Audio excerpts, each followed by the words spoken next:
Okay, we had a technical glitch, but we're back for more Beauvoir after show.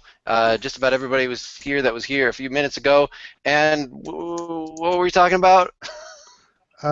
Before you jumped off, I was talking about the part of the conversation where the question was around objects can't oppress you, only people can oppress you, and I riffed on that for a bit, and then the after show host appeared. Yeah. And here's Danny that back. might have been where we lost the feed. Danny. All Danny, right. that's his name, Danny. So really, the party doesn't start until Danny gets here anyway. So now we got a full boat here. Everybody's here that was here a few minutes ago. I'm sorry for that. Actually, internet is just down in my house completely. So it's a miracle that we're able to do this at all. I'm using a hotspot on my phone, but I forgot to plug my phone into the wall, so it ran out of battery and killed the whole thing. So that was irritating. We've never seen the upstairs of your house before, Mark. I mean, it looks pretty nice. It is. Showing us the creepy basement. Yeah, it is beautifully decorated. Mad Yes. Almost as if you brought in a professional decorator.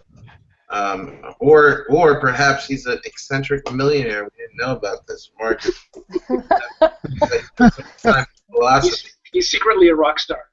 We're actually painting this weekend, so there's like this room's full of all the stuff that is in the other rooms that are being painted right now. But enough about this. Enough about this. The audio listeners are not going to care. Sorry, I'll let it go. I'll let it go. All right. Sorry, Danny. Danny, do you have a so that can you be oppressed by things or just by people? Let me ask you. I've been oppressed by people all morning. I was working in a cafe, and then I was stuck in gridlock traffic. So I really do feel quite oppressed and ready for this show on oppression. It all works out well when you're serving people bagels and omelets and getting yelled at by crazy people. Yes, you can be oppressed by people, certainly.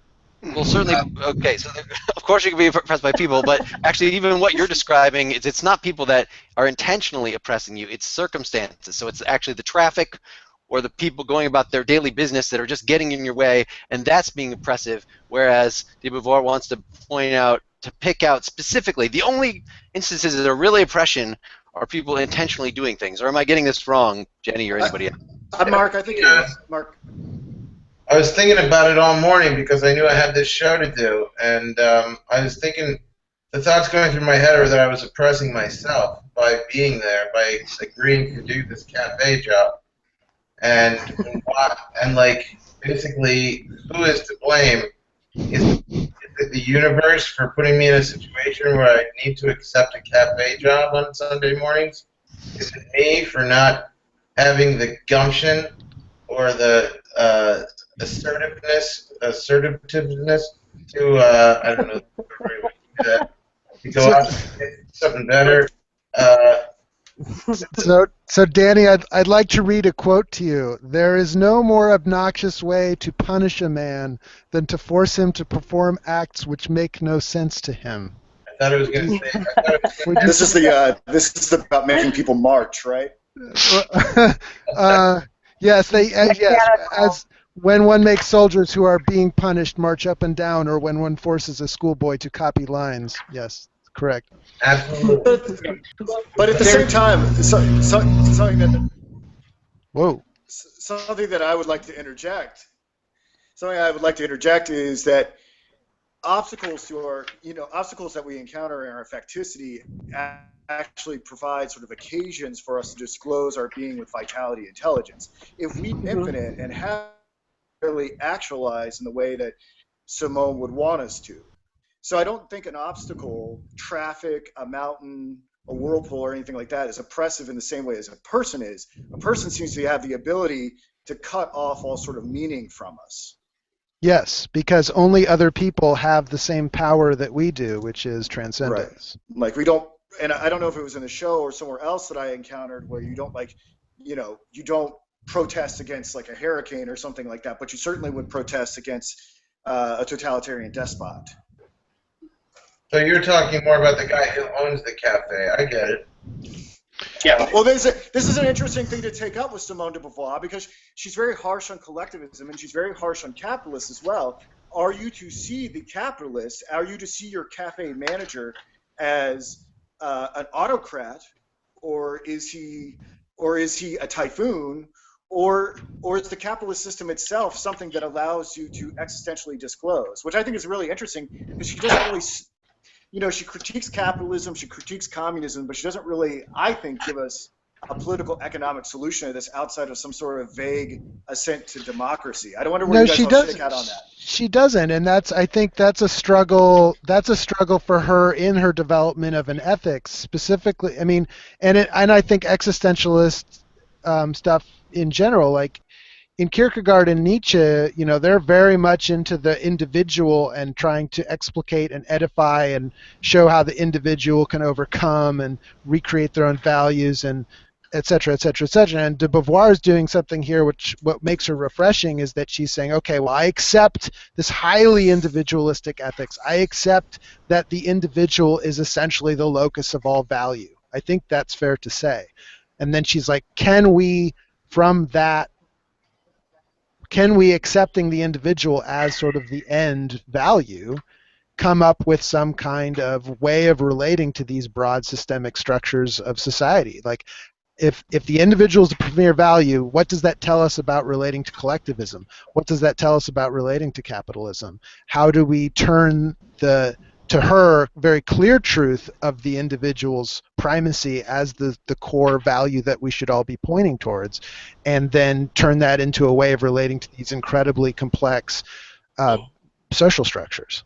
And Jenny, can you speak to that? Reason, I Yeah, think that's the reason why Mark's point about oppression was so important, is that if you have an ethical system that's focused on individuals and their freedoms, it's difficult to say that they're not allowed to do things. But through her thing about oppression, and if you can expand oppression to include systems and not just individual acts, then you suddenly have a world where demands can be made upon you to fight something that seems like it could be a thing, like a governmental system or a traffic system or something like that. Whereas otherwise, you could sort of opt out of caring about it and go about your individual business. But because it's an oppressive, human-made thing, she's able to talk about how we have to interact with it. And she's certainly sensitive, in the Second Sex, or not that I've read it, but she's known for her feminist viewpoints and seeing the whole system, like the system of marriage itself, as being inherently oppressive. Maybe that's just shorthand for saying that people operating within that system act oppressively when obeying the traditional norms. I have to interpret it that way, that it's not the system itself. So if it's a transportation system or the job system is being oppressive, it's just because people are participating in that. She's not going to accept, you can't say it's the Nazi system that was oppressive. No, it's the individuals who were, whether they were following orders or not, like that's what she has at the top of her mind, is why I bring it up. But it's all about what system the individual subscribes to. So make the distinction between the collective group or the individual, then, Mark. Well, yeah, she's going to hold that even if you as an individual sign on for a group and say, well, it's the group, it's the system, that's just the way it is. She's going to, this the big existentialist thing is to hold you personally responsible. Yes. You're the one who's signing on to that system, so who the hell cares where that came from? It's you doing it. You are oppressing individually. But one of the things I think of here is the concept of resistance of the materials. So if each of us is expressing ourselves in our actions in some sense, then we have the same problem that any artist would have, a sculptor or a painter or a poet.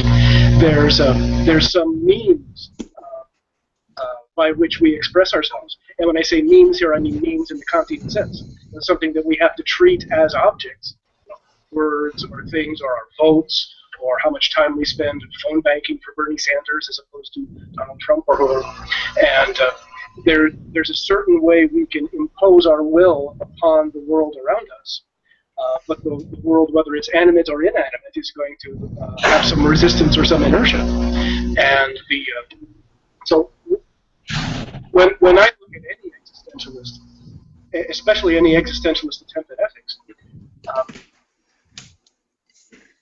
I'm always thinking about how to distinguish the ethics from an aesthetics. If the primary value that we're looking for is creativity and expression, or the primary content of value, I think it's a little too easy to say that the individual is the center of value in an existentialist system.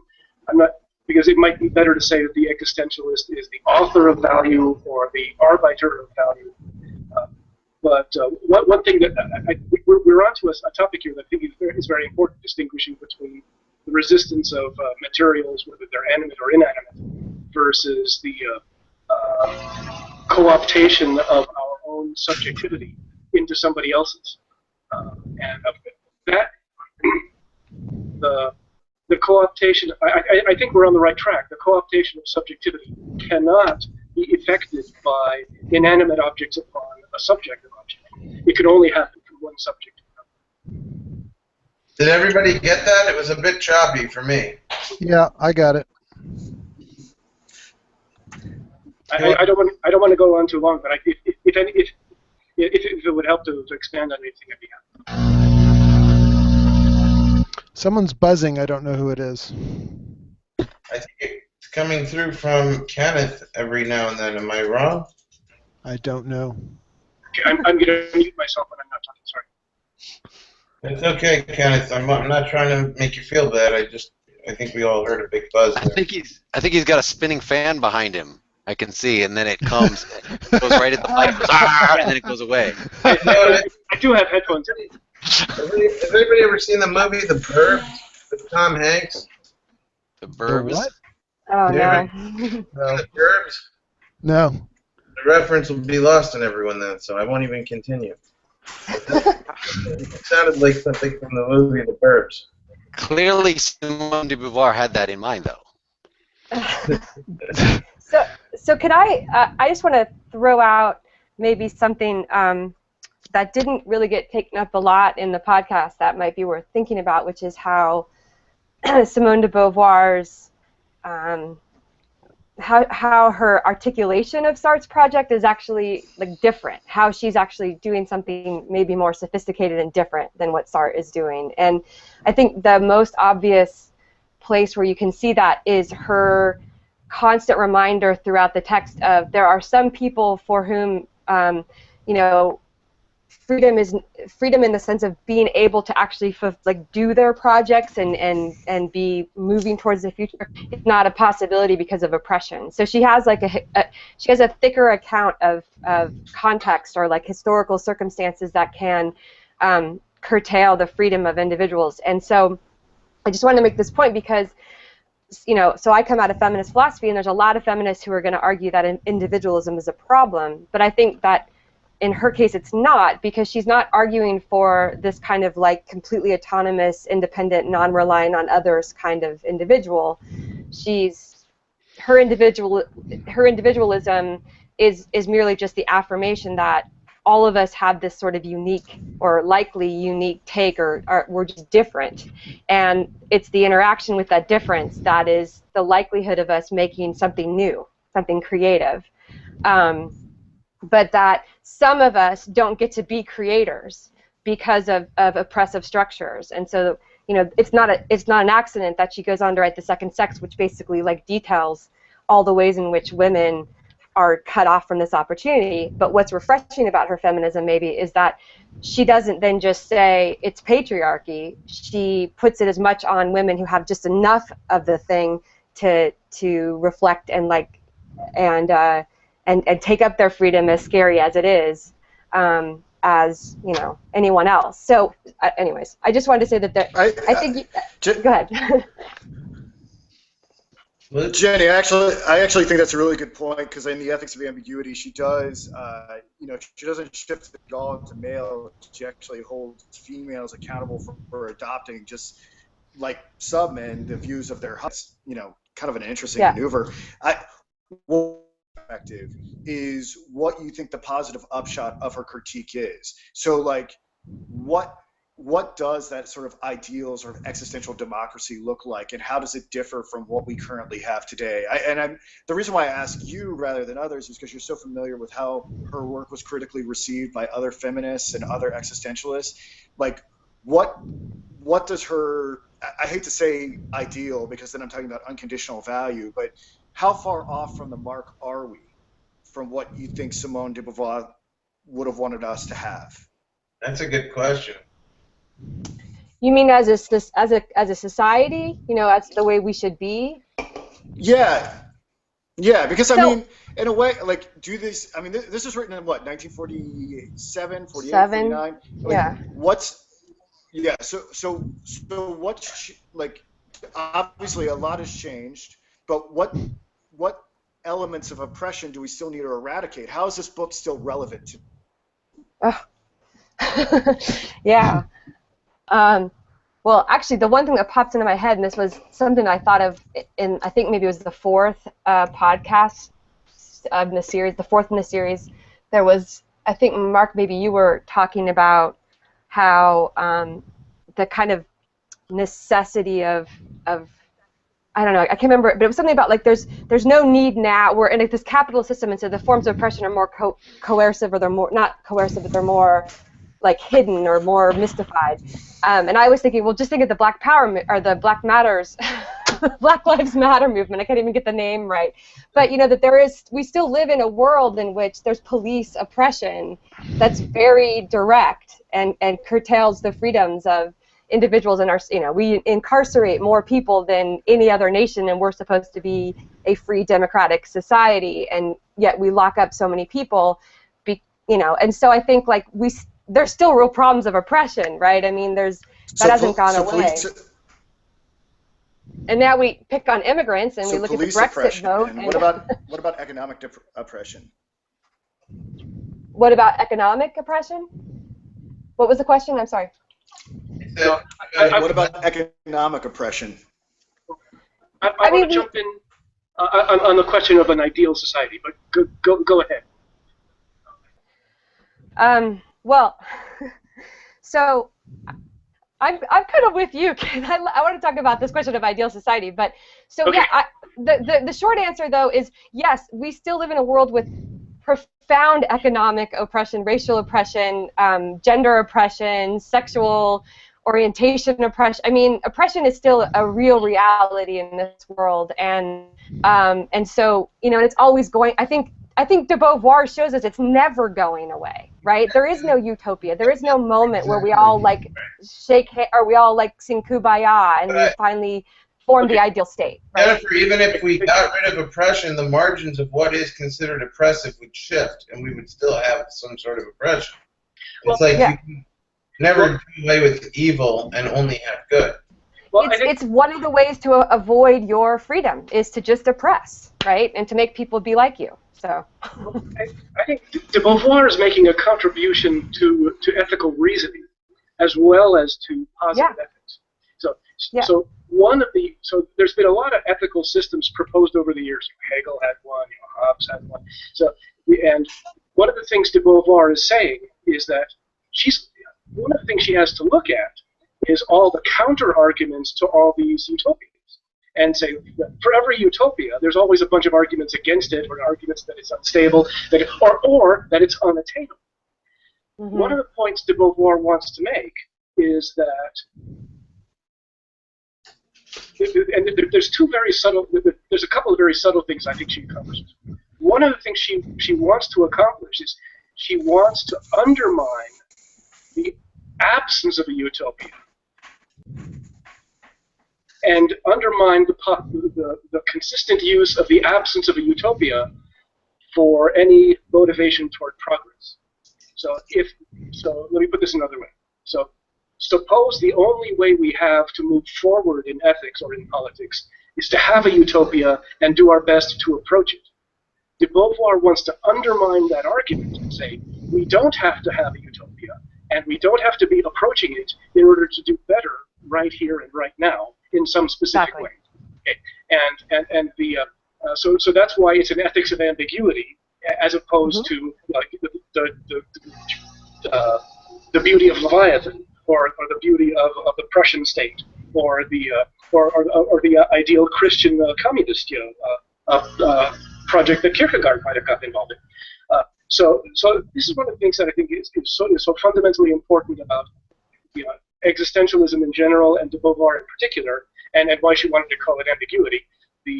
And in fact, I think of it as connected to what in mathematics we call incompleteness. There's things that in mathematics we know they're true, but we know we can't prove them. And if we had a system that could prove them, we would know it's a bad system. So de Beauvoir is saying that about ethics. We're stuck in this. Our ways of reasoning about ethics are not going to lead us to identify a utopia. But that's not a problem. That's a feature. That if our ethics did lead us to a utopia, then we would know it was a bad way of even thinking about it. So I wanted to jump on that. Right, it's a fair question to ask of any ethicist. What would be your utopia? But I think it's really important about de Beauvoir is that she has a very, very practical reason for not wanting a utopia, and it's a huge step forward in reasoning about ethics and politics. I think this is just a function of what we're talking about is the creativity that I think started with Nietzsche, that she's just expanding on. That once you think that there is no straight ahead, this is what human good is, then you could just maximize that, and that would be the utopia. That if you have a pluralistic vision of that, then I still think you could talk about a utopia just in terms of freedom from bondage, freedom from oppression. That's a very non-specific way of talking about utopia, but I take your point. Yeah. No, thanks. There's one of the other things that I want to connect this back to Kant. I think it's fair to say that Kant had a certain kind of utopia in mind, and de Beauvoir is reacting against that. But on the other hand, one of the things that I find most interesting about Kant, and I think de Beauvoir and Sartre are still are using this strength in Kant's thought. When Kant wants something to be universalized, I think he has as much in mind the idea that some law would apply, equally to all people, the way we have our 14th Amendment. I think he also has in mind the way we can each influence each other. And in particular, there's a way in which one person can influence another which does not negate that other person's subjectivity or autonomy, and that's precisely reasoning. If we communicate to each other, and we aren't threatening each other, we aren't bribing each other, we aren't distracting each other, if we're actually increasing each other's capacity to reason, and that's what we're trying to do in a nice philosophy seminar. Then you're certainly influencing each other, but in a way which uniquely does not reduce each other's autonomy. So if there's, while there may not be any political system which constitutes utopia, there is at least a certain pattern of interaction which is devoid of moral failing, and that's precisely reasoning with each other transparent. I would disagree that reasoning is never oppressive of other people. You can definitely use logic in a violent way, use arguments, or people who are better at speaking than are going to be dominating. You have just defined rhetoric. Sometimes the louder person wins the argument. That's rhetoric. Yeah, that's the difference. And I think if you're looking at even going all the way back to the Greeks, they had a problem with the sophists, being able to manipulate everyone. And not everybody is just going to trust that reason is going to be this perfect way of dealing with everything and making sure that no one's oppressed. Well, the first person who made the distinction you're making right now, the first person who made that distinction was Aristotle himself. and he wrote one book called Rhetoric, in which he was very careful about documenting as many tactics of the sophist as possible, and then he went on to write his books on logic, which he hoped would be the opposite. But it's absolutely true that when people talk to each other, they can be manipulated. And one of the ongoing challenges of philosophy, going back to the time of the Greeks, and Socrates is one of the best examples. How can you recognize that this communicative behavior can be manipulative, but then do your best not to use it for manipulative ends?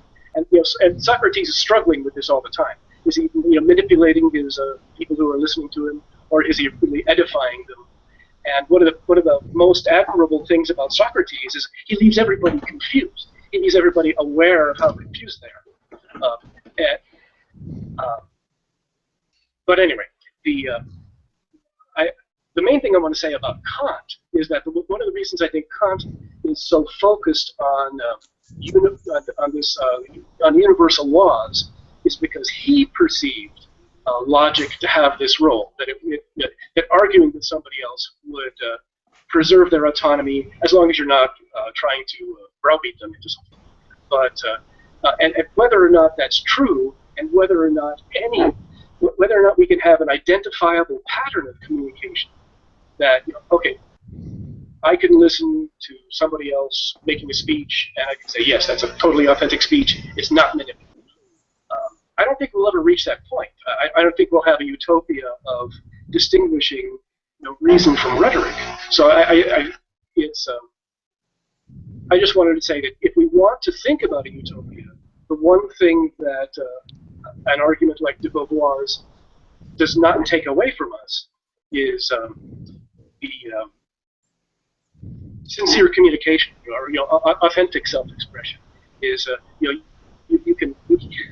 we may never get a political utopia, but anybody who is interested in utopia can act it out for themselves. Just like don't try to trick other people. So, one thing that I think why I like thinking about this text after having read so much William James is that what William James often emphasizes about the way we should carry out our projects is to recognize our fallibility, right? This is a theme that's massive throughout this text, the theme of failure or lacking certainty. And so I think I understand, Ken, what you were just saying about like trying to find a more ideal form of communication. Maybe you're not proposing that we try to better communicate and not manipulate, which would be great. But I think it's hard, and so I think, again, that's why I kind of just look at this more like a pragmatic text. That what she's saying is that people are going to create things in the world. Their actions are going to express what they think is valuable, right? And they're going to produce it, and they're going to produce it out of reworking, taking up things that are there in their worlds, and either rejecting or making them better or going with them and tweaking them or whatever. People are going to do that. And sometimes other people are going to think it's great, and sometimes those activities won't get taken up or noticed or anything. They'll be total failures. But that we should never want to get to a point where ours won out, right? We don't want to be Trump, or we don't want to be somebody who has the vision, or who's going to have solved the problem, or who have found the right economy or the right way to make America great again.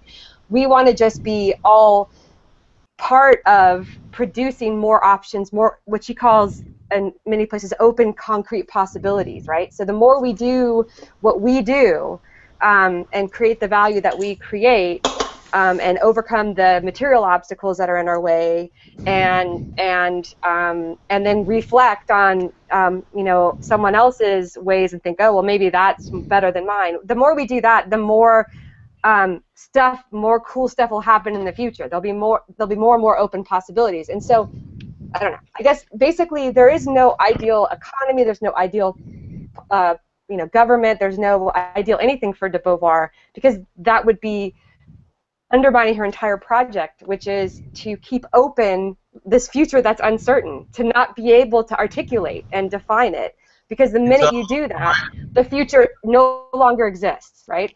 I concur with that.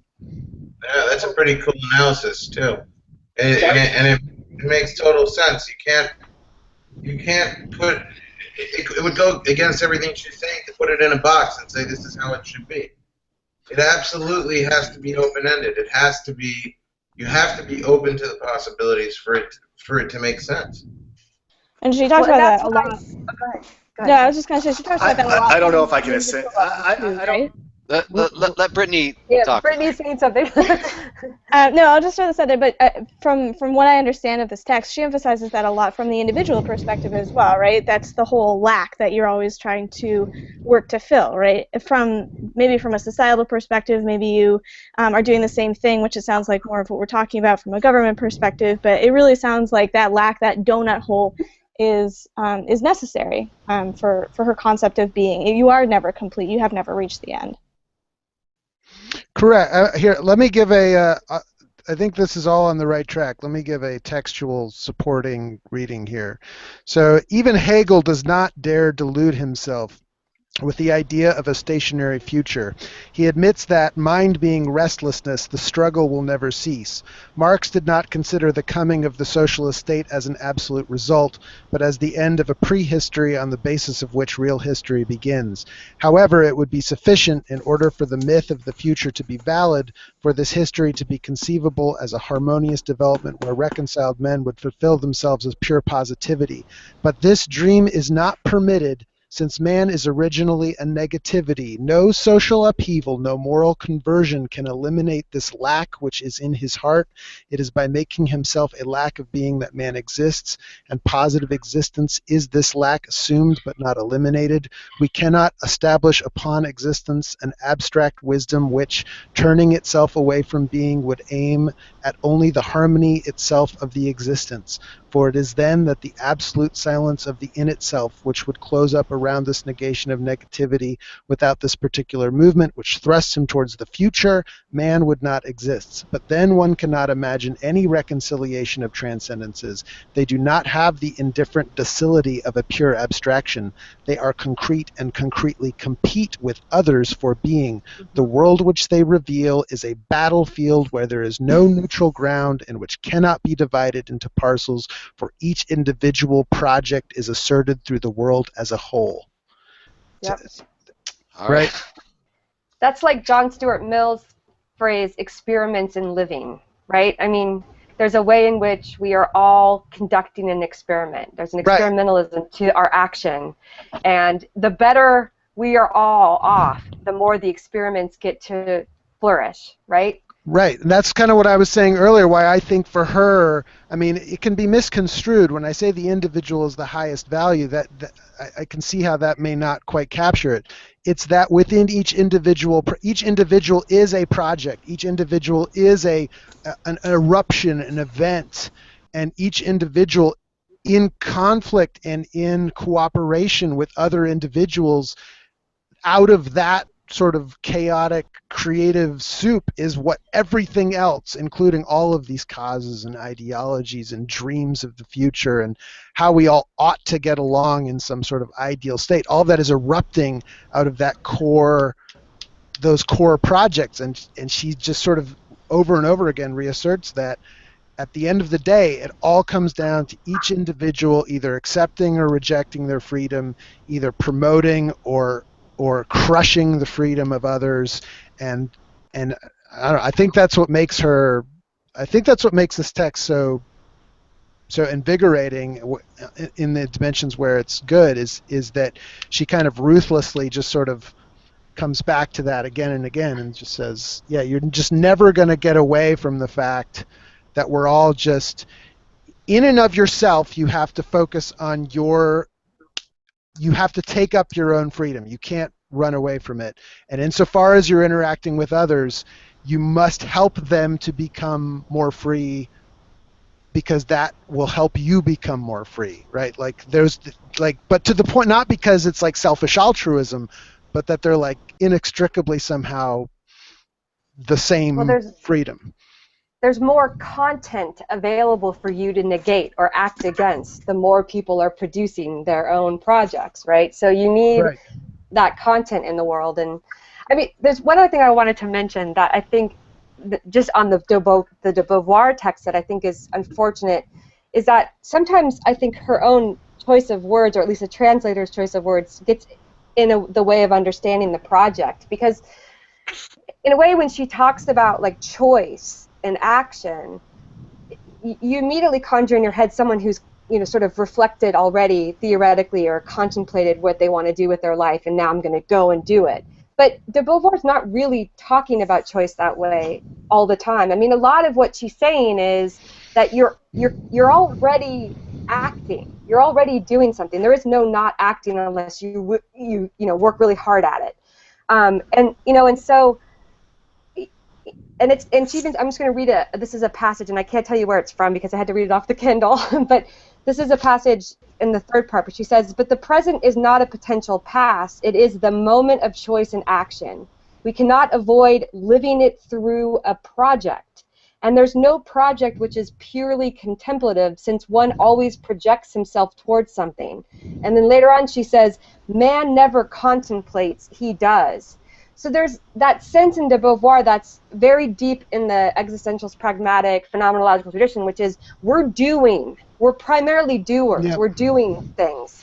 And we only reflect when we fail, right? That's the only time we start thinking about what we should do. Because, oh shit, that wasn't, like, I can't do this anymore. That's like, the classic Heidegger hammer example, So I think, basically, that when she uses things like choice, it almost seems like it's this very kind of like meta reflection that's going on, but sometimes it's just that you're moving, you're moving forward rather than reflecting on what you're doing. I don't know how to put that differently. I think you're right about James, though, because it's funny because I didn't even consider, most of the time I was reading this, I was thinking about Kierkegaard, but when you started talking about James, I think you're right that it has to do with, she brings up use a lot, right? Mm-hmm. And I haven't that was not my primary thing that I was following when I was trying to do a relatively close reading of this, but the core of what she's saying is that use, if it ever gets disconnected from the vital center of somebody's individual product where the values are being authored in their freedom, that use just becomes a thingifying force. But when she does talk about use as being anchored in that way, that is Jamesian. That is how James views that. That's what pragmatism is for James, right? Like what we need to get done is our projects in the world. Yeah. Like the question is useful for what, right? That's James' right, question. Exactly. Useful like, okay, that might be useful, but for what? What are you trying to do? And de Beauvoir's cautioning in a way that James couldn't have because the technology wasn't there, but de Beauvoir's cautioning the ways in which our technology starts dictating the end, right? Because it can achieve so much, we stop being the ones who author the ends, and we let what our technology do. This is happening all the time in all sorts of industries, right? I mean, Sure. If we can use big statistics to make predictions, then every problem has to be formulated that way. So I mean, basically, big data. There's this sense in which it's technology is going to start becoming the goal. It's gonna assert, that's the kind of utilitarian concern she has. Everything's going to be about efficiency and time saving. And her question is, but for what? Like, so you're saving time and you're getting shit done faster. Why? So then you can go and then do more shit and like save more time, or so you can buy the Frigidaire, or I mean, for her it's like useful should only be in relation to your temperament, your project, your creativity. Is it useful for furthering that project? Yep. Okay, I've talked too much. Sorry. I want to bring up a couple things just from people's comments about this. I guess one was, as soon as you say ethics is creative, then it brings to mind, well, what prevents your ethics from being, well, it's creativity, but it ends up being destructive of somebody else's. So is this it's creativity within the, was I correct, sort of after you've fulfilled the treating everybody as an ends and not merely as means, beyond that it's creative, but there's sort of a floor. Is that Well, there's different types of destructiveness to it, Yeah. right? There's some ethics that ought to be destroyed, right? There's some ethics that we need to, like, Esther Constant's example to the Nazis or whatever. There was a certain ideology and an ethics in place there that ought to be overthrown. But then there are other types, there's other types of ethics that's supposed to be encouraged. So I don't know. I don't know.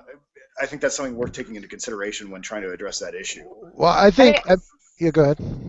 Well, I was just going to say, and I don't think that she would say, let's not argue or disagree or like violently reject each other and each other's projects and thoughts. I mean, I love this one line she has buried in there about why it's so much harder to be the artist than the critic, because like anything you produce is going to be like, that was shitty or that sucked or I could do better, right? That's the anguish of creating, that you're putting yourself at risk, and people are going to say like, I hate that, or it's terrible. And that's why a lot of us just keep reading and procrastinate and not write until we've got it perfect and no one's going to like attack us, But I think there is no avoiding. Your creative act is always going to stomp sometimes on others, but that doesn't necessarily mean it's oppression, right? It's only oppression if you prevent them from creating. Totally. Well, something I wanted to interject here. I think we kind of consider this to be a settled matter, but it really isn't for me, because I see there seems to be this uniformity that, like, we cannot define the future for Simone de Beauvoir, and I actually think, I don't know if that's necessarily true. It seems like there's going to be some parameters that allow for this flourishing rather than others. So the question then becomes, like, what sort of minimal structures can be in place that would allow for this? I don't know if we ever fully address this. I'm just kind of concerned that maybe everybody agreed a little too quickly that anarchy is going to be something that she would ascend to, and I don't think that would be necessarily the case. I think it's going to be like a really minimal form of democracy. Yeah. Limited democracy. I don't even think that she's argued for minimalism. No, well, I was trying to address exactly that question. And one of the things I have in mind when I talk about this is some of the tradition that comes out of existentialism, especially Beauvoir and Levinas. You can look at individual interactions between just two people or people in a small group exactly like this.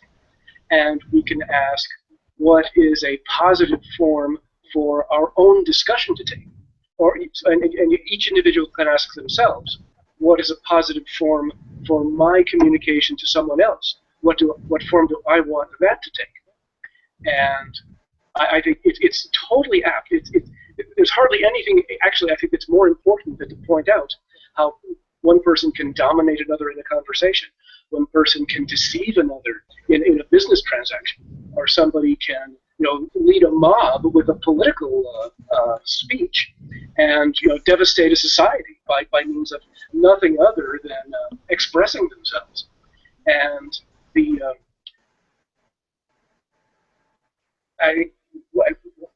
my own personal opinion is that something started in Kant and was picked up.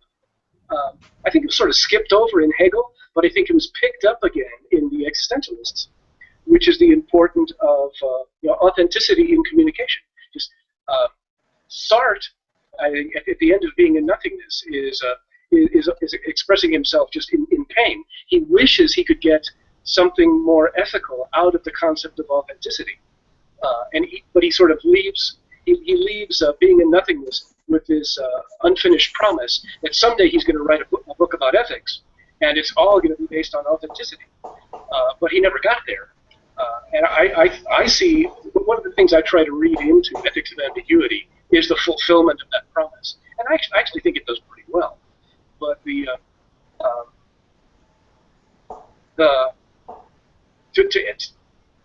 and I think it's an answer to exactly the question you're asking. What is this element of a positive community that we need to realize this each other's freedom and contribute to each other's freedom? And it's precisely this authentic communication. And here's the really, I guess a lot of us can agree on it when we put it in those terms, that authentic communication is respecting of each other's freedom. But I want to make the other point, which I think comes out of Kant, which is that being really careful with your logic and your data, and being transparent about it, and being very, very rigorous in the arguments you offer to each other, that's actually a part of respecting each other's autonomy.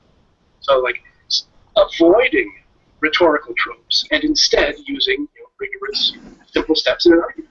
That's part of being making a respectful communication, and make sure that you're not manipulating somebody. You're giving them the opportunity to object to you. One of the things I keep thinking about this creativity in ethics is that actually a lot of it amounts to the same thing as phronesis for Aristotle. So that is practical wisdom. I think I'm remembering the right Greek word, right? Phronesis. Yeah. That's the right word, but I don't know about that. I agree with you. Well, so to clarify what this is supposed to mean. Sure. I mean, Aristotle didn't provide a strict, here are the rules that you have to follow either. That was not his kind of ethics. It was, we characterize in the podcast Nietzsche, sort of as providing the forerunners of existentialist ethics, is really running, as kind of reviving and giving a version of the same kind of virtue ethics. So we're shooting at virtue, but virtue is not precisely defined. It's not like, what would Jesus do? It's like, well, Jesus is one example of an amazing way you could make yourself, but then there are all these other ways that, and in fact, be creative about that.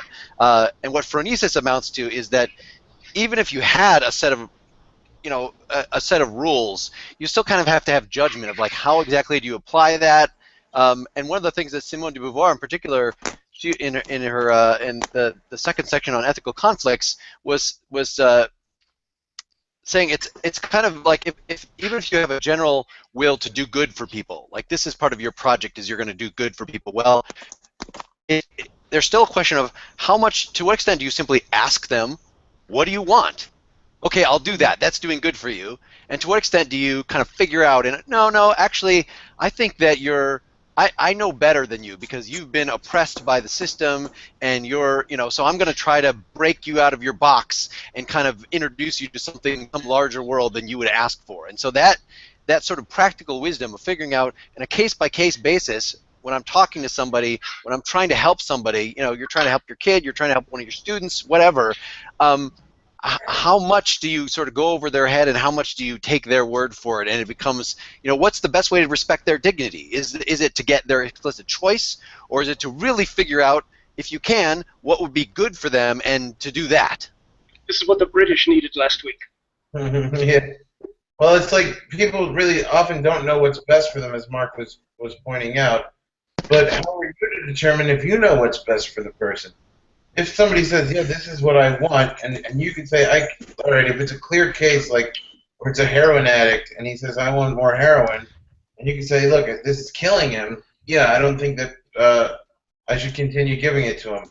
Even that's not so clear, because if you take him off it completely, you might kill him like that. But that's why I was putting in terms of practical wisdom, that you have to actually have experience with heroin addicts to figure out in that case. I mean, it always implies not just that I'm just taking it upon myself, of course I know what's better than you, your interest, but that you have some sort of prior experience, and that we get better at this kind of thing over time as we deal with more people and more situations. Yeah, I think that's really problematic, though. If you're going to take a paternal role, you're kind of necessarily turning people into objects whenever you start trying to tell them what's better for them. So I think really, it's essential to her system that you recognize everybody's free and allowed to make really poor choices, if that's what they want to do. Well, yeah, they can make poor choices, but do you have to assist their poor choices? How do you educate them? Yeah. She does say, I mean, as we made it clear in the podcast, really because of this, you ultimately want to respect their freedom. The most you can do is expose them to, the right choice. But really, how aggressive should you be in kind of putting that in front of them, and that to not be paternalistic. That's why I think that when you were talking about the definition of oppression, it's really important, because if you define oppression as if you just kind of sit back and allow people to make poor decisions, are you oppressing them because you didn't do anything about it? Then you end up in a system where you end up having to take really fascist actions in order to control what people are doing.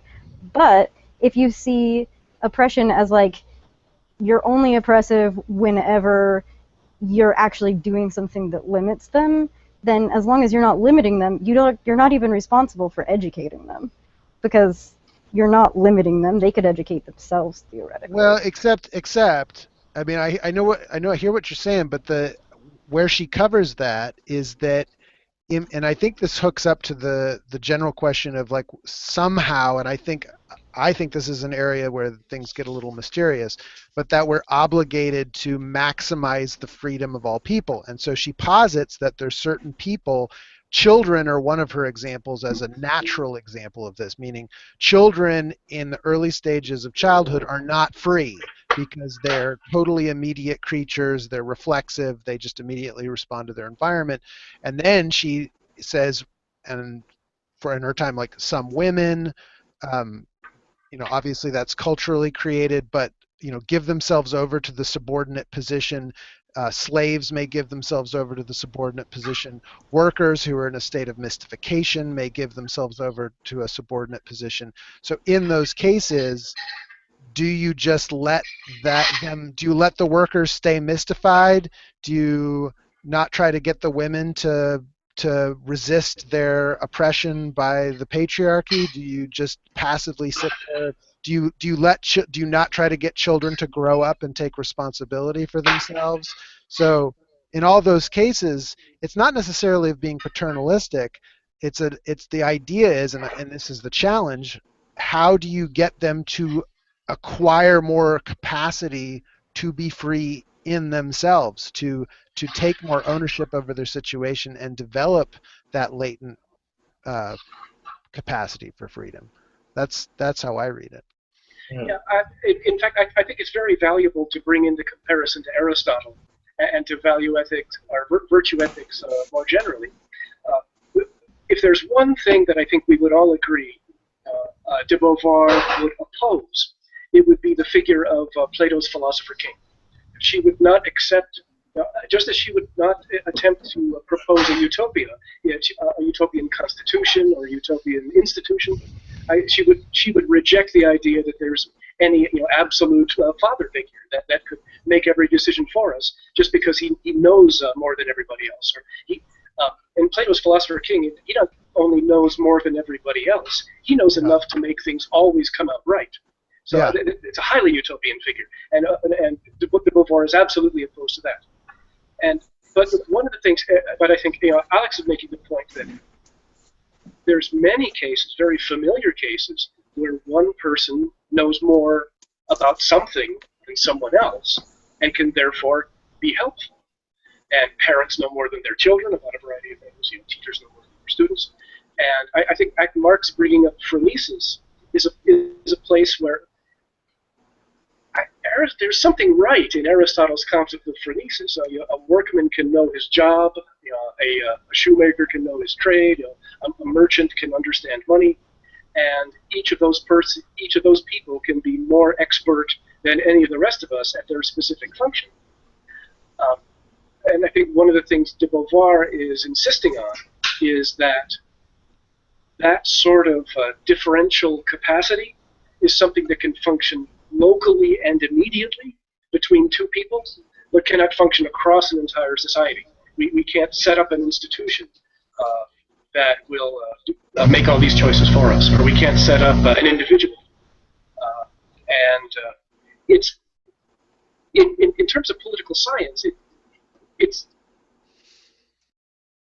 we can argue that whenever an institution like this is proposed or has actually existed in human history, it's in general gone very, very badly. The people who pretend to have all the answers generally don't. They probably don't have any answer at all.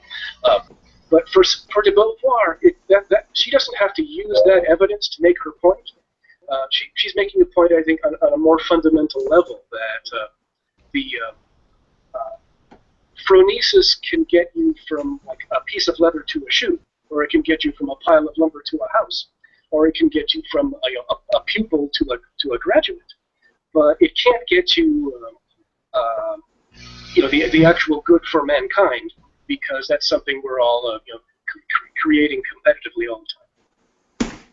Well, phronesis is an art, and it's about particulars and experience. And this is exactly the way she proceeds, right? When she starts to answer the question, what's to be done, or what am I supposed to do? She doesn't give a formulation like Kant, right? I don't think she thinks you can lay out principles, but you can look at cases. And she even says, you can look at these as a way to sort of like help you think about what you would do in a future situation. She says that, and then she also makes a point that when when people give you these kind of ethical situations like save one person or 10 people, or that these things are ridiculous, because what matters always is the concrete relation you have with the other person in which you're deliberating over what to do. It's very immediate. It draws on your experience and things that you've done in the past, and failures and mistakes. There's this overarching principle, I guess. I just said there's no principles, but the idea is, to keep open the future, right? The idea is to keep that future open, and to keep the projects of human beings, which is their essence. Well, they're not essence, but what they are. What human beings are is projects and creating value. Keep that going. And everything else about the specific circumstances, yeah, you're more like the doctor diagnosing an illness than the legislator giving a blunt instrument of law, right? So. Yeah, sorry, go on. I was going to say, if we wanted to look for a concrete example, I think a best illustration of both Mark and Jenny's points of when she talks about suicide. In general, she's going to be against suicide because it's going to cut off an individual from their disclosing or whatever, but they're going to be very rare particular instances where an individual's only choice is to kill themselves. And she talks about that ambiguous situation. I just thought that to insert that example might clarify the general point that both of you were trying to make about phronesis. Yeah, and I would also, just to add, it's not just dealing with other people, that you kind of have figured out through experience the best way to teach somebody or to raise their consciousness or something, but also the art of being yourself. Thinking about Nietzsche's formulation, I forget exactly how it goes, but something about growing into yourself. There's some famous quote that's along those lines. But the way to do that is to kind of look at your own nature and your experience with yourself, to kind of coach yourself to be the best kind of person you could be, whatever, and grow in the way that is, it's not a matter of exactly just figuring out what is my nature and growing in that direction, but there is part of that. So there's the phronesis is sort of knowing actually how to operate your freedom. Because you can't just do anything. You can't just say, I'm going to be a rock star tomorrow. But it's to intelligently juggle yourself into making yourself impressive, something like that. Well, that's kind of an essentialism. If there is something that you can be, then that would. It's hard to understand exactly what. That's a quote which is interesting because it's somewhat paradoxical. Becoming oneself, how can you be something other than what you are? But a lot of existentialism is based on grasping that paradox. That a human being is deliberately becoming something other than himself. Well, maybe that's one of the ambiguities, that you have complete freedom on the other hand, but on the other hand, you have a facticity. You are who you are, and you can't just grow any which way. So it's. It's one of the hard parts about discussing existentialism. For all of us are here in the United States. We're all part of the English-speaking philosophy community.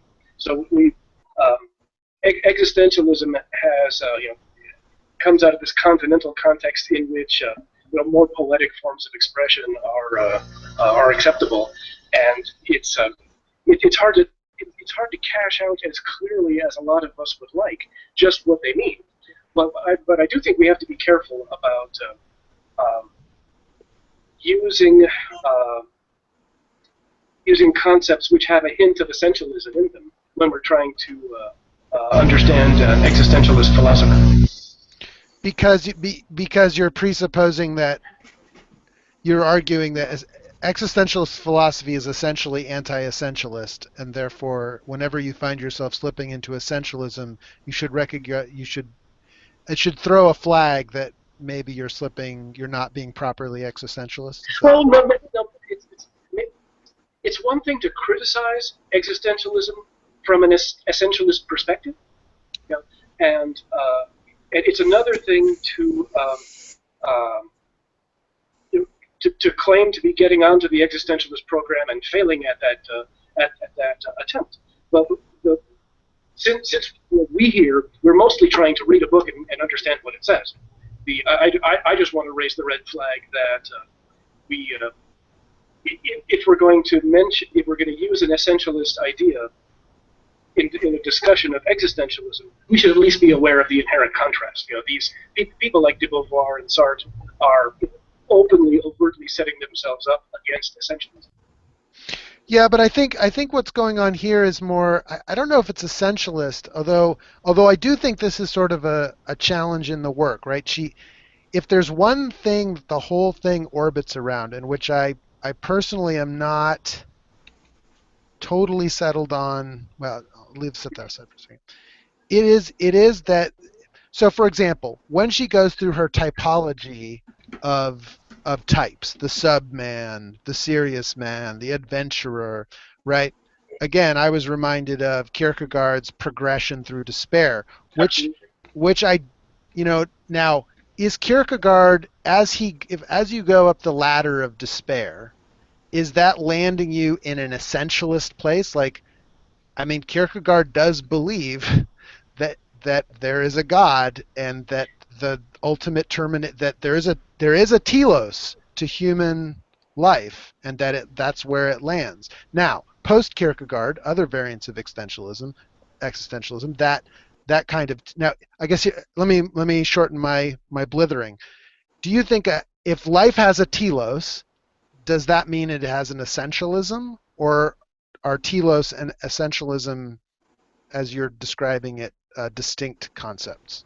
Because I think you could argue that Beauvoir kind of has a telos in mind here, of a kind. No, I think this is a great question. I think every discussion of any existentialist always benefits a lot from comparison to Kierkegaard. Some people say about Kierkegaard that he was the father of existentialism, which would make him not necessarily an existentialist himself. Some people call him a proto-existentialist, which might imply that he is the first among a sequence of existentialists. And my own impression is that Kierkegaard is really struggling with a set of problems that come out of the entire scholastic traditions, starting with Aristotle into Kant and into Hegel. And I see Kierkegaard's main value as having clarified a variety of issues. And then there's a lot of people, including Sartre and Heidegger, who took those problems and tried to give them existentialist answers, just dropping the Aristotelian side, the essentialist side of it altogether. And I don't think Kierkegaard necessarily had that in mind or was intending to go that direction. So I still think it's useful to go back to Kierkegaard and look at his struggles with the idea of I like to say, Kierkegaard sees man as very clear. Of all the things Kierkegaard wants to say about man is in the image of God. Well, the other thing Kierkegaard wants to say is that God is the creator. So now we have this problem. We human beings are created, and we have this. So we have something in common with our creator, and it just so happens that is creativity. And so I think it's. Well, that may sound a little too glib, but I think it's. Well, so let me step back for a second. So what I was really trying to, I mean, I hear where you're going with Kierkegaard, but just to keep it focused on de Beauvoir, I guess, do you think her project involves any essentialism insofar as she seems to be describing an essential structure to human freedom? Like, to me, and maybe this is this is a little too in the weeds, but I take her as accepting fairly whole hog Sartre's concept of how human psychology functions with the in itself and the for itself, and that the space between the for itself and the in itself within the individual human constitutes this lack of being that she describes at the beginning of the essay. Now, it does the acceptance of that psychological structure. There are transcendences or consciousness. Consciousness aware of itself as consciousness represents a self relating itself to itself, and that gap is what gives us freedom. And from that, I will build an ethics, right? Between that ambiguity of man, of animal and consciousness, and the ambiguity therein, that is essential. And then everything else is wide open, because that essential nature tells us is that we are free, and then we all have to figure out what project to turn it towards. Does that constitute an essentialism, or? I don't think it does Fair question. It's a fair question. An essentialism. Well, so when people are railing against essentialism, they're railing against an Aristotelian notion, right? They're railing against a view Aristotle had that the end was contained in the beginning, right? That what something was going to be was already discernible, right? And that it was all pre-programmed in there. And, that there was no, if it didn't go that way, it was a failure or something.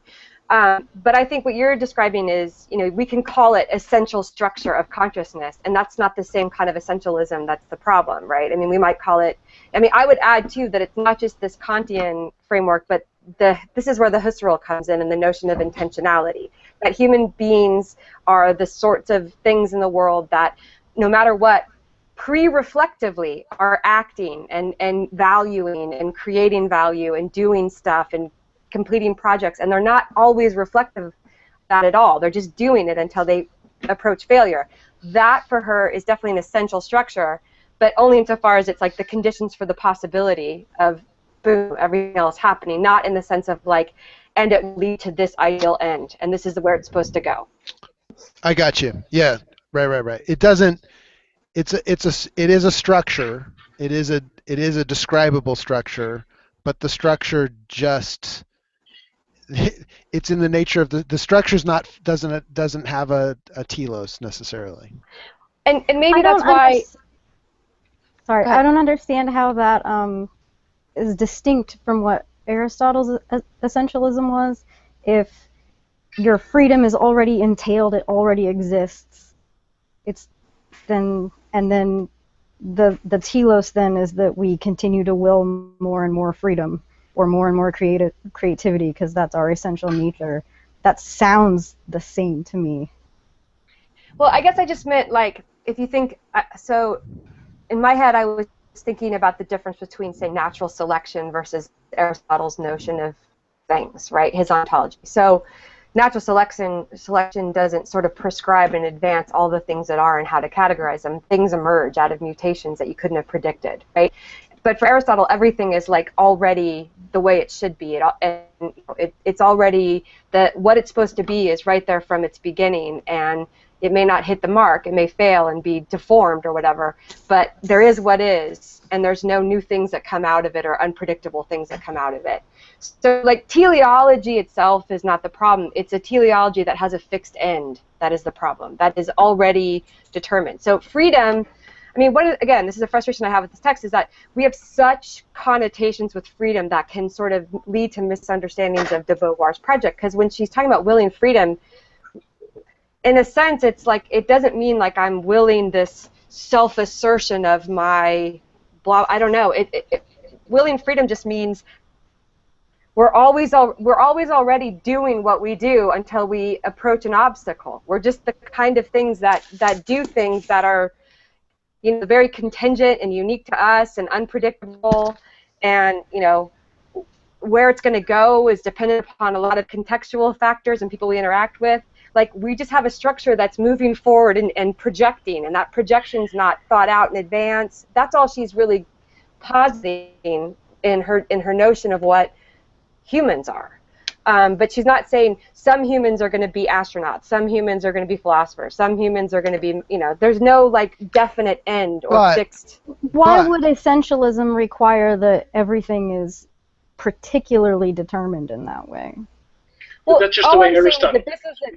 And this is the way that say feminists would rightly reject a philosophy that posits that, right? She's even got that in her text. If you say women are essentially incapable of using the vote wisely, They're essentially incapable of reasoning, right? They're just not so constituted that they can blah, blah, blah. They're not free. Like that's the kind of essentialism that existentialism just doesn't, allow for. It doesn't mean that you can also then, it's not libertarianism. It's not like you can do whatever you want, right? There's limits. There's material limits. There's the limits of your physicality. There's the limits of the historical situation you find yourself in. But within all of those limits, your motor, what you are is a doing that's moving forward in a way that's colored by your unique take on things, your unique temperament. So, I don't know if that makes sense. Well, and you make it up as you go along. It's a lot of, and a lot of it's unreflective. She's saying that we're essentially people who are already thrown into a situation and are always constantly making it up as we go along. That's our essential nature, right? And if you don't accept that that's essential to us, then there's nothing to separate there being more and more freedom or more and more creativity being any different than what you were saying earlier about why keep making shit so that there's just more and more shit? Well, why have more creativity so there's just more and more creativity? It's only valuable if, we think that we're essentially creative beings. Yes, that's kind of what That's a good question. What you're getting to, actually. Go ahead. I'm signing on to Tiffany's project here. That's kind of what, because there's sort of two things in tension. One is, well, where does Aristotle mean by essentialism? And I think it's valid. Women are essentially the weaker sex, or this race is essentially right. All these essentialisms in which we say the structure is such and so, and they'll wind up like such. But let's just see. These are at least historical uses of Aristotle. Let's not actually attribute that to Aristotle. Okay. All right. But this is I'm with what Tiffany's saying is yes. That's kind of what I was getting at. Just as Kierkegaard says, well, our final purpose is to we can either accept God or reject God, but God's waiting for us. De Beauvoir seems to be saying, well, we can accept our freedom or reject our freedom, but that's really what it's all about. It's just about getting more and more in tune with our freedom, and what that we call that is what? Autonomy, self-control, maximizing our creativity. I'm just thinking out loud here. I'm pretending to. Kierkegaard's ethical either or Kierkegaard's ethical either or versus rather than his religious ethical either or that you see in the second authorship. Is what you're talking about. So I think we need to be sort of heading into our final question and not go more than another 10 minutes maximum, because I know we had some time lost at the beginning and my dropping out and all that. But let's just make sure one thing, I'm not sure if this has been directly addressed. I know this was brought up. Luke was saying something about. Okay, Ken, mute yourself, dude. We were just getting that boom again. You lost the verbs.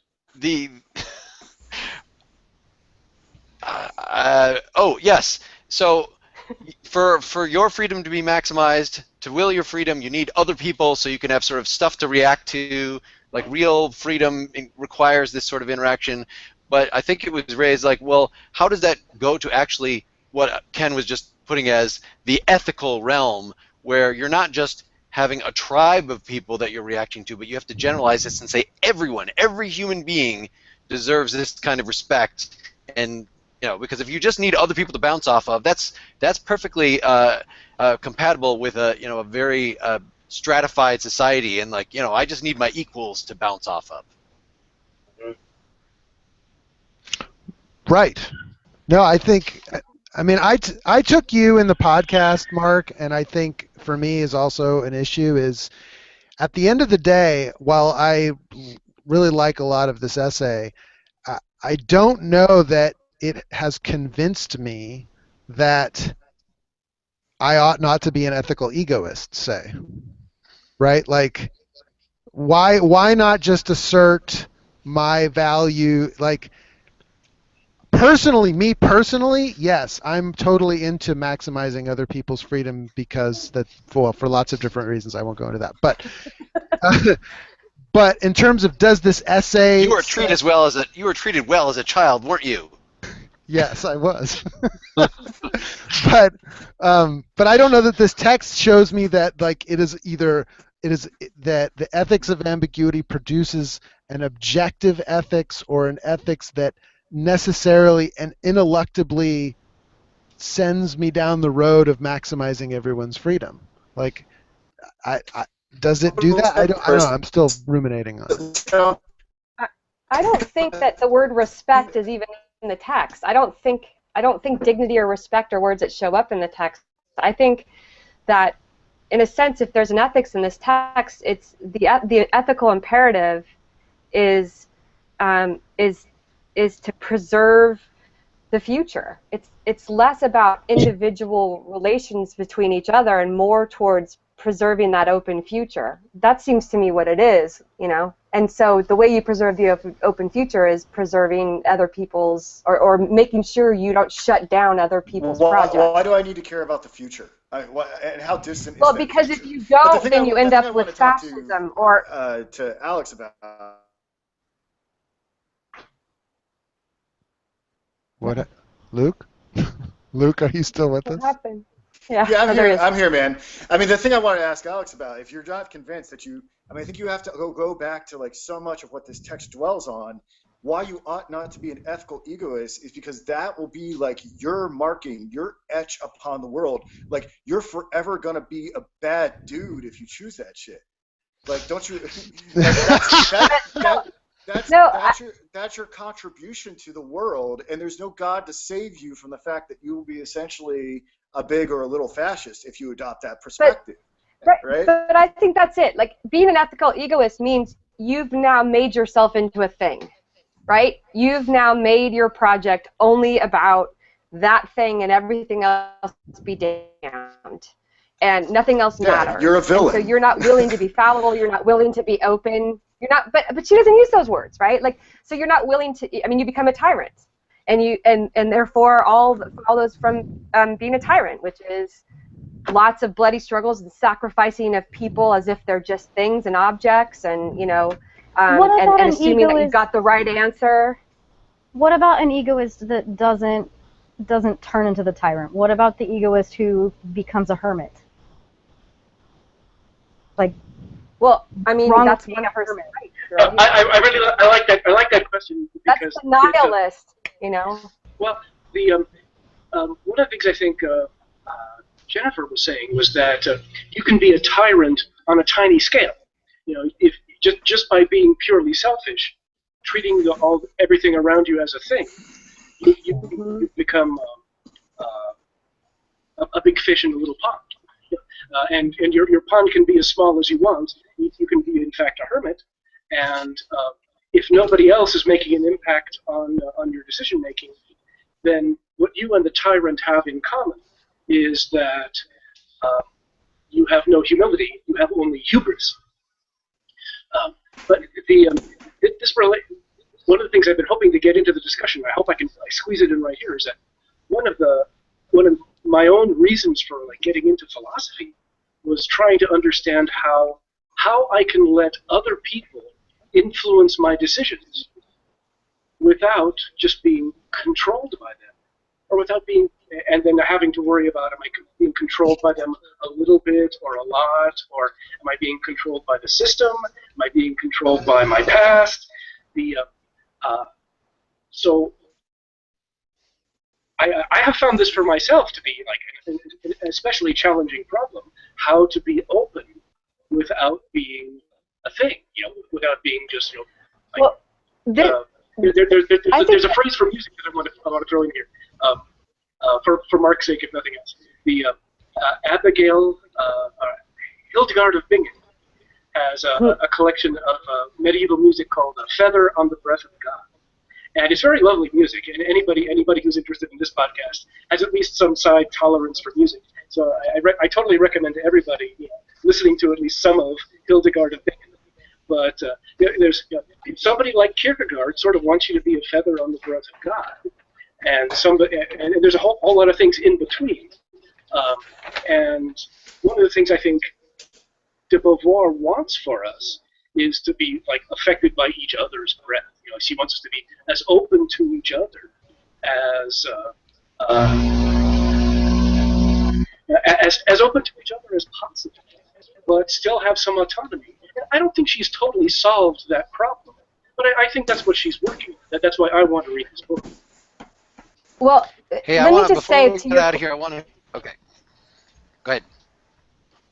I just want to say I think de Beauvoir might have an answer to your question. How do I not just be controlled by others? Although it may not be a good answer, but I think it's all encapsulated in this idea that, you know, I mean, this comes out too in sort of the way we raise children. If we raise children to become what we want them to be, this is a problem, right? We're not respecting their freedom. Children, the idea is that there's some kind of thing that a child has, or something that's uniquely that child, that's irreducible, that that we need to not try to like repress or mold, to like let it express itself in the way that it's going to and get out of its way.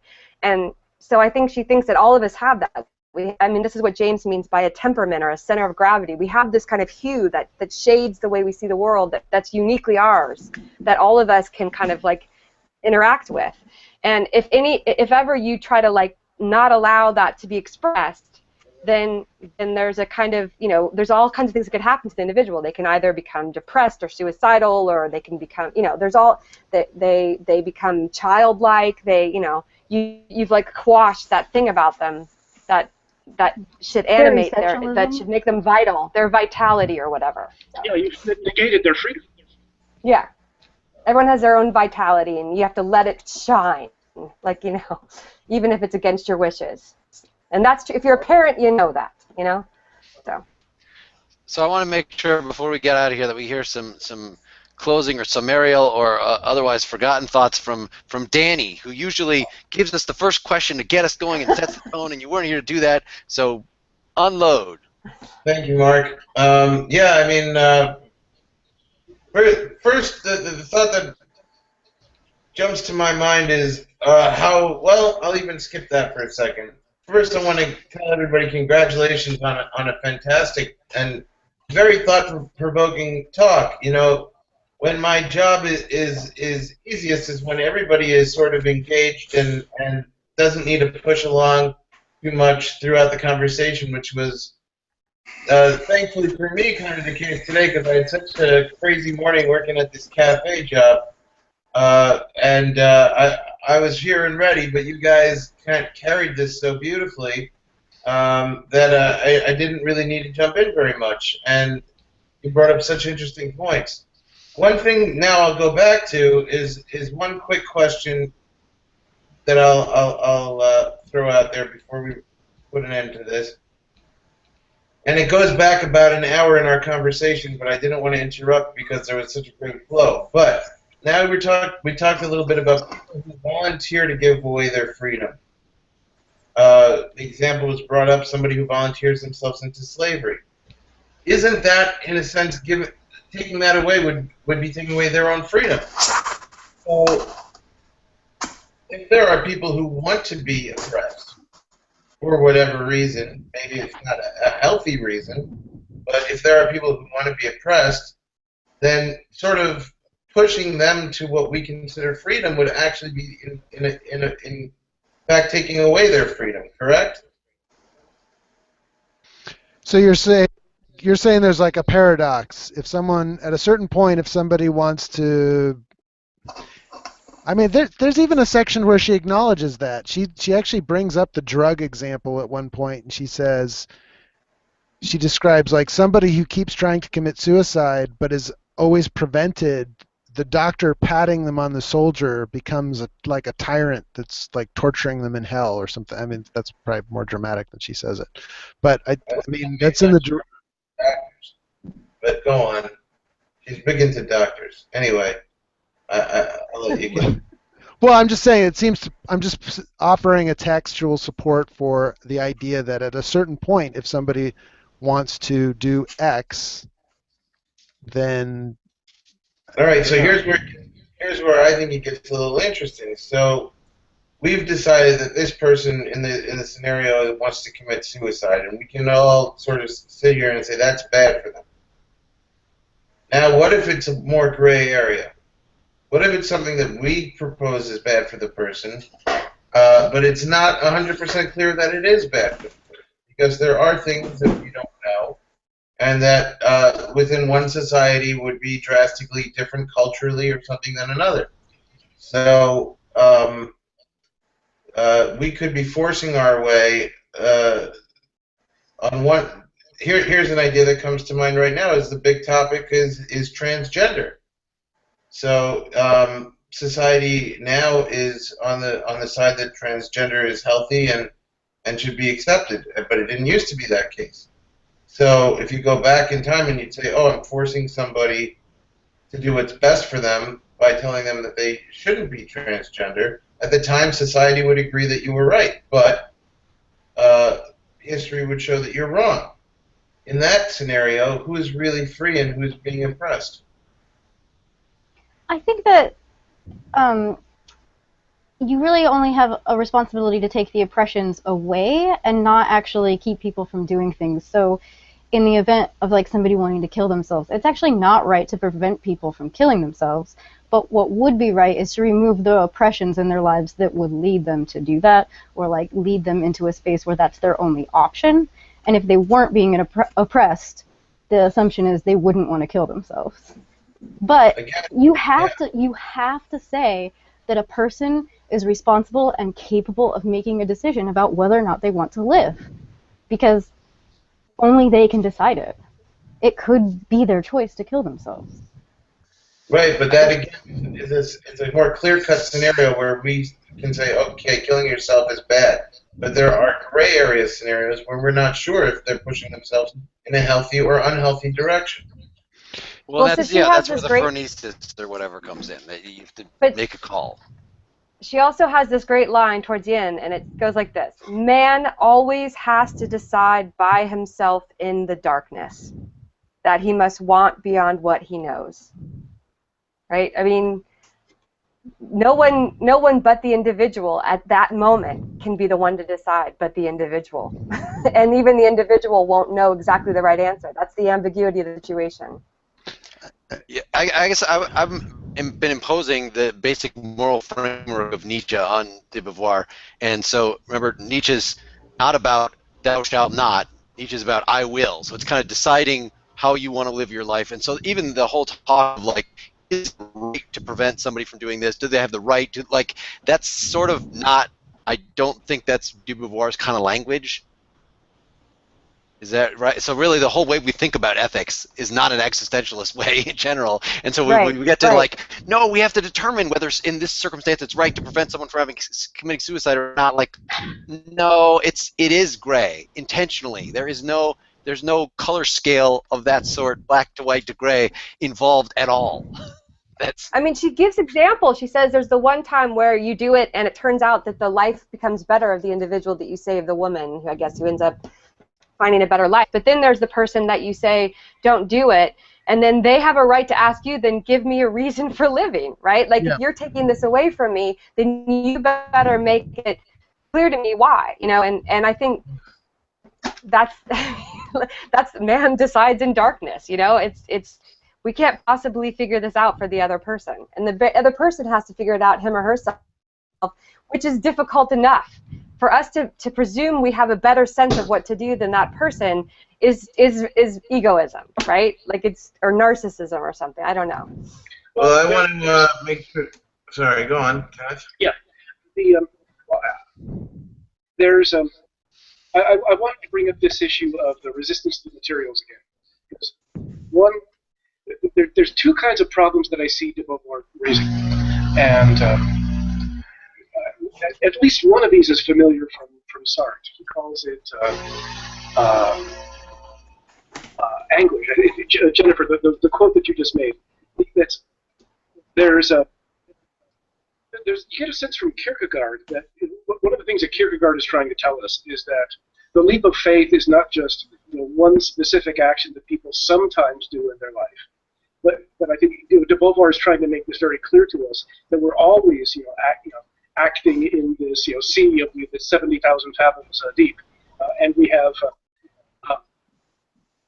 and I can the Donald Rumsfeld quote is perfectly relevant here. We're acting among these unknown unknowns. Now, are the consequence for any kind of consequentialist ethics like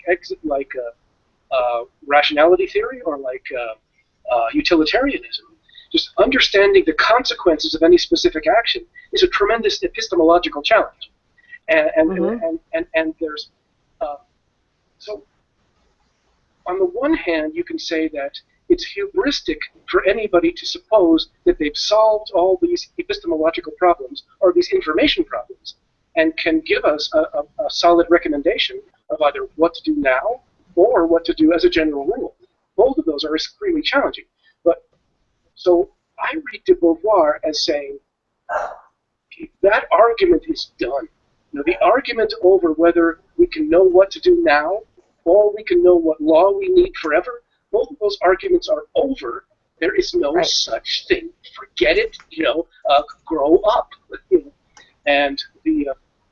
And what instead we have is we need to be reasoning with each other about ethical choices in a totally different format.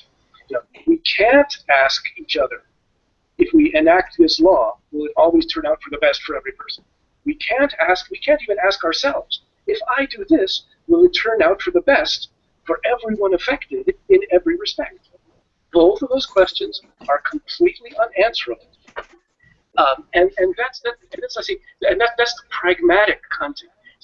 I never thought of James in connection to the Beauvoir before. So but one of the things I want to no more one of the things. We gotta wrap this up. Okay, that's good.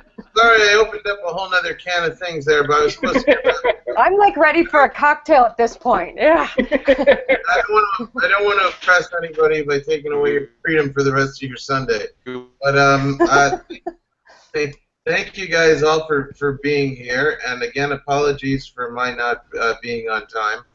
I will have to blame Los Angeles for this one. Hey, did you have something? What? I'm sorry? Oh, we didn't hear what you just said. Yeah, you just came back in. Oh, I said thank you again, everybody, for being here, which was a really stimulating and wonderful conversation.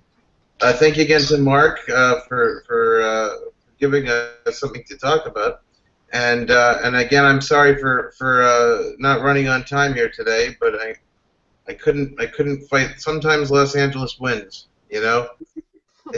Basically, me versus the city sometimes. And, but it didn't oppress you. You won through it with your freedom.